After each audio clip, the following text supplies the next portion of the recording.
Good morning everybody. We are discussing the sample paper and we are discussing the section B of the paper.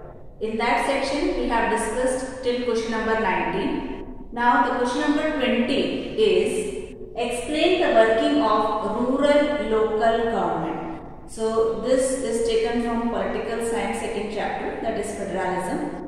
So in this answer you have to write about the working of the panchayat. So the answer you will get from page number 24. So the answer is like this. Rural local government is popularly known by the name Panchayati Raj.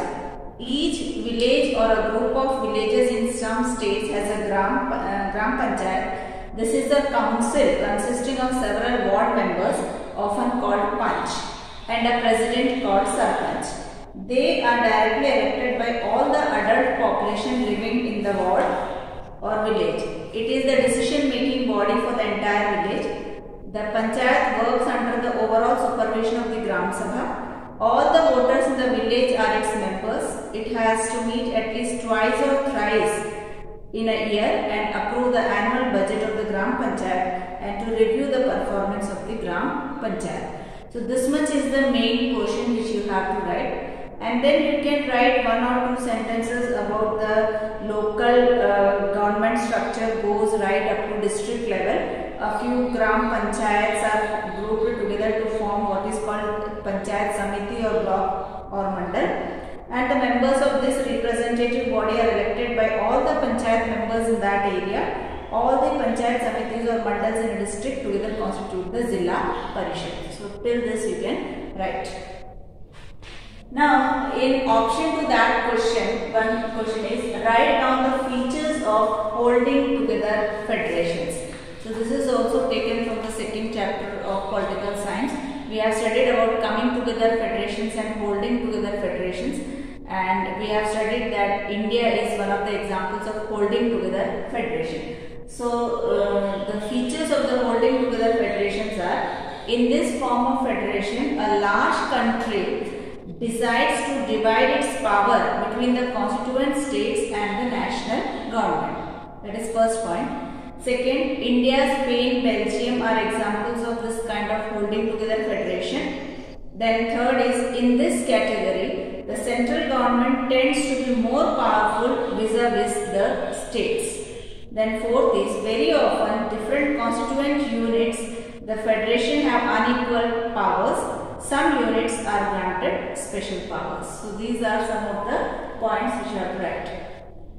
Now the question number 21 is, how far it is correct to say that the modern currency is without any use of its own as a commodity? Give reasons to support your answer. So this is taken from the chapter Economics, Money and Credit. We have studied that previously grains and cow and other things were used as currency, and which had its own value also.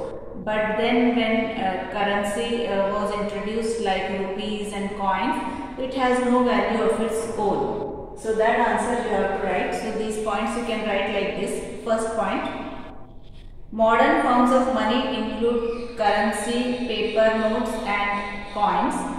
Unlike the other things that were used as money earlier, modern currency is not made of any precious metals such as gold, silver and copper.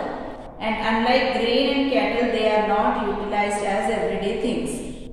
The modern currency is merely a paper currency and is accepted as a medium of exchange because it is authorized by the government of the country. So the modern currency is without any use of its own. So these 3 points you will write for question number 21. Then question number 22 is, elaborate any 3 disadvantages of multinational corporations.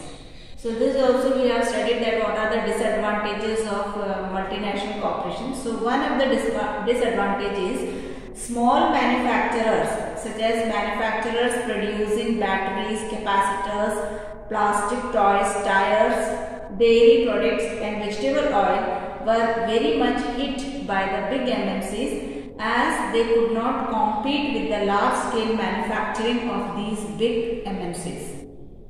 Second point, Due to the entry of these MNCs, small units had to close down and many were rendered jobless. Third is, most MNC employers prefer to employ workers flexibly. This means that there is no job security for workers. Small Indian companies are hard hit also because of government's policies favoring the MNCs, such as allowing import of goods which were previously not allowed.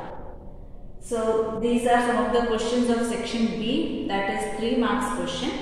Now we will discuss section C, that is 4 marks questions.